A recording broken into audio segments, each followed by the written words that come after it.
Hello, it's Randi Rhodes. Here's a clip from our show, and go to randirhodes.com for the whole thing and a podcast. Buy a stinking podcast. Mary had a little man.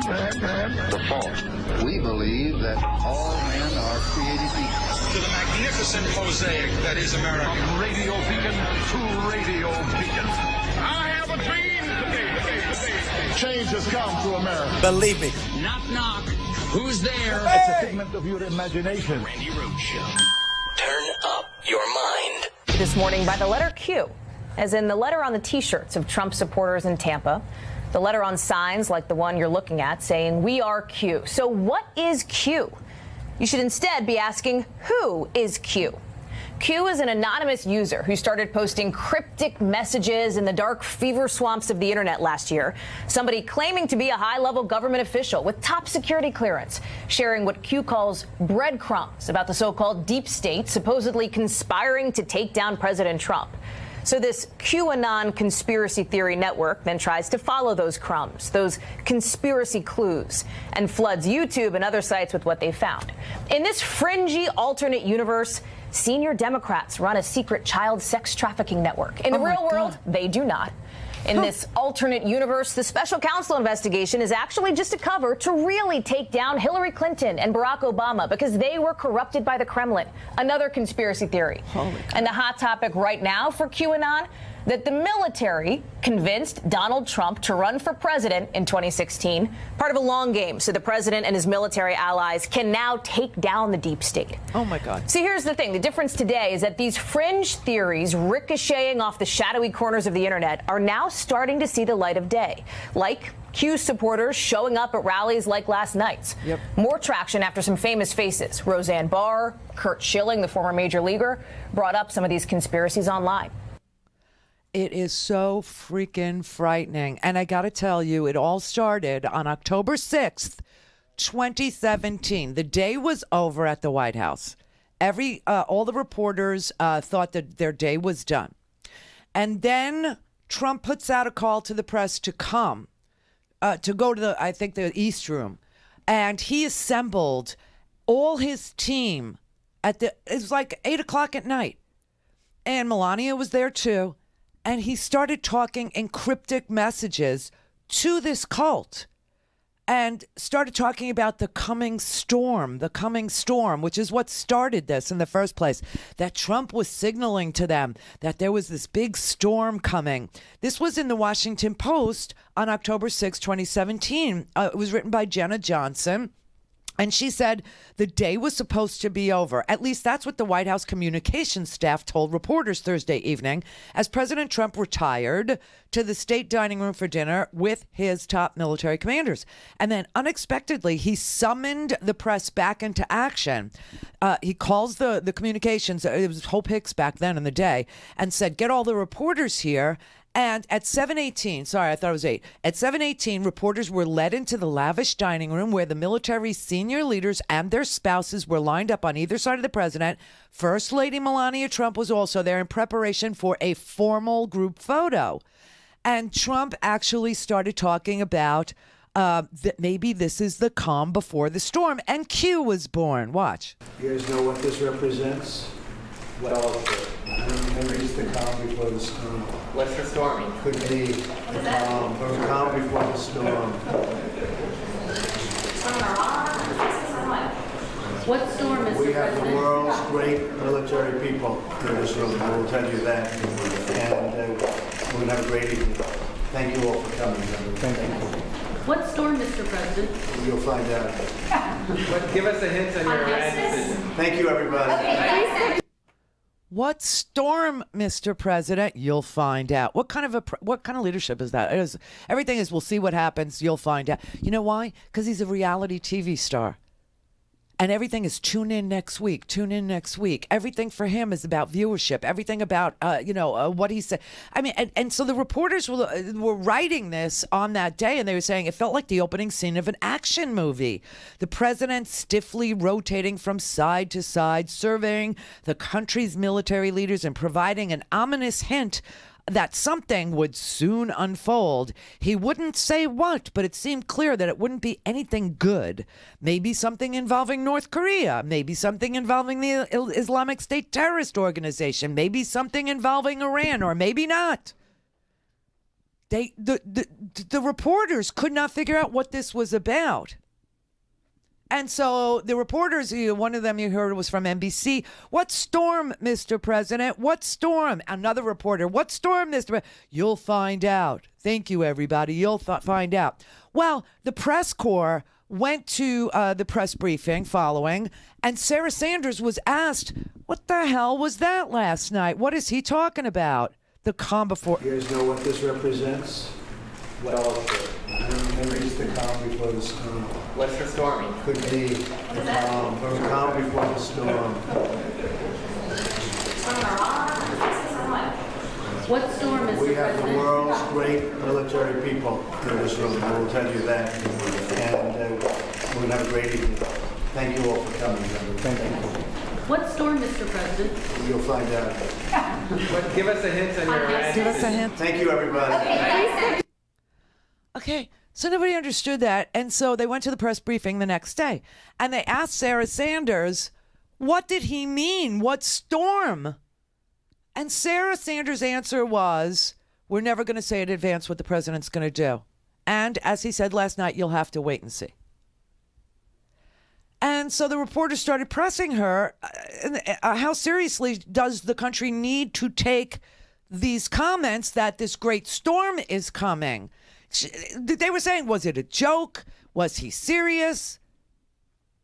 She said, I think you can take the president's protecting the American people always extremely serious. And then a third time the press asked her, what storm? She said, the president plans to keep all his options on the table. And that prompted the question, with North Korea, is that the storm? And she said, I'm not using that as an example. I think we've got a lot of bad actors in the world. North Korea, Iran, there's several examples there. The reporter then said, he unprompted called the press corps together and dangled these hints, breadcrumbs, for this cult to follow, right? And she said, he didn't talk about any specific actions at all. And another reporter then asked her, are we properly interpreting what the president said last night, that there's a great storm coming? She said, I haven't seen anything specific about anything. And then another reporter asked her, is the president just being mischievous? Is he just messing with the press a little bit when he made that comment? She said, I wouldn't say he's messing with the press. I think we have some serious world issues here. I think that North Korea, Iran both continue to be bad actors, and the president is somebody who's going to always look to protect the American people. He's not going to dictate what those actions may look like. I don't think there's anything beyond that that I can add to that. And that was it. She wouldn't. And so the storm was born. The storm was born. October 6, 2017. Now, I got to tell you that this deranged conspiracy cult leapt from the fringy shadows of 8chan last night, leaving nobody to mind the story except for 4chan, who are the white supremacists, right? And you got this guy last night posting. He says, Tampa rally live coverage. This was a guy named Dan. And he posted a link to the Tampa speech on 8chan, which is, you know, it's an anonymous board, okay? It's known as Infinite Chan or Infinity Chan or Unglued Chan in my part. You know, it's like it's the unglued twin of the white supremacist channel 4chan, which is already unhinged from reality. And they're on that thread where they were posting this, you know, speech that he gave in Tampa live last night. There were requests being made, requests to Q, requests to Q. Q is this anonymous agent with top security clearance that posts every now and then and insists that Trump is waging war against the so-called deep state. Q feeds the disciples or the bakers, and the scraps of intelligence that Q feeds them are called breadcrumbs. And they scramble, all these people scramble to bake the breadcrumbs into an understanding of the storm. that he says the calm before the storm. The storm is coming. The storm is coming. And that is a cryptic reference to what I just played you that happened on October 6, 2017 at 7:18 at night when he summoned the whole press corps and lined up all the wives of military, of the military people and his wife and started saying, you know what this is? This is the calm before the storm. What storm, Mr. President? The calm before the storm. That's what this is. What storm, Mr. President? You'll find out. And they have determined that what he meant was that this is the final conquest over elites and globalists and deep state saboteurs. And last night he fed them so much bullcrap that, I don't know, you would think that finally that this would do it for them because, this is a man who has no connection to reality or to your life. Obviously, the forgotten man and Joe Lunchbucket, whatever we're going to call the working middle white class. I mean, I don't even know.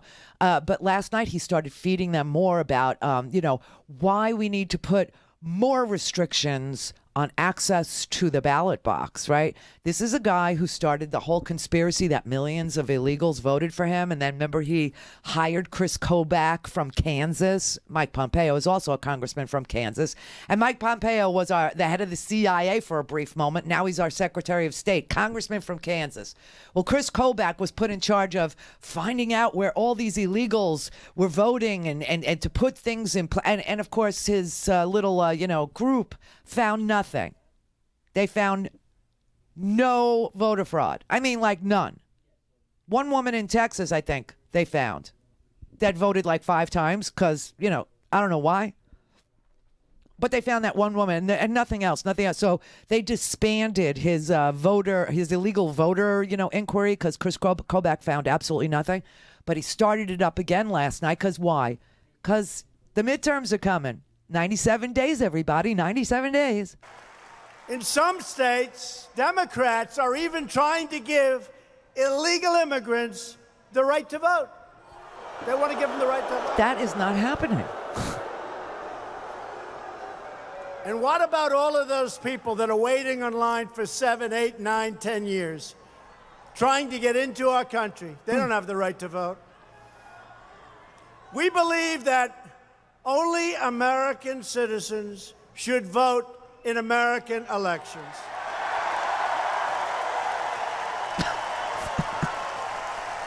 Which is why the time has come for voter ID, like everything else. Oh, Jesus. Voter ID. Oh, my God.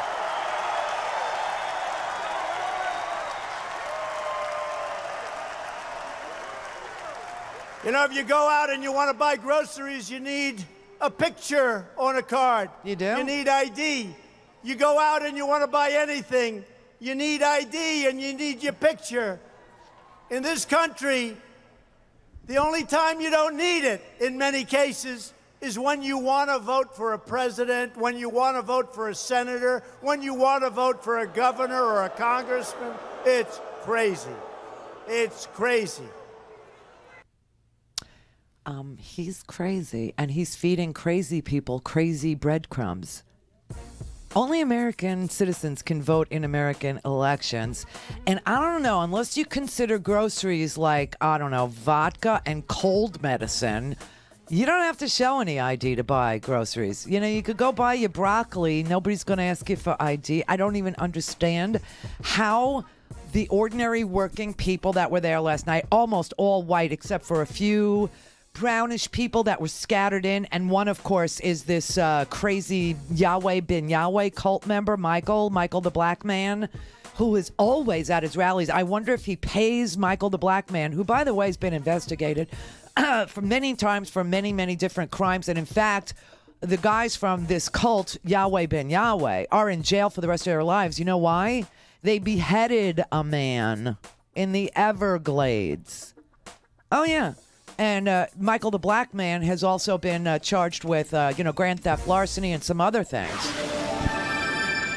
Go to RandiRhodes.com for the whole thing and a podcast. Buy a stinking podcast.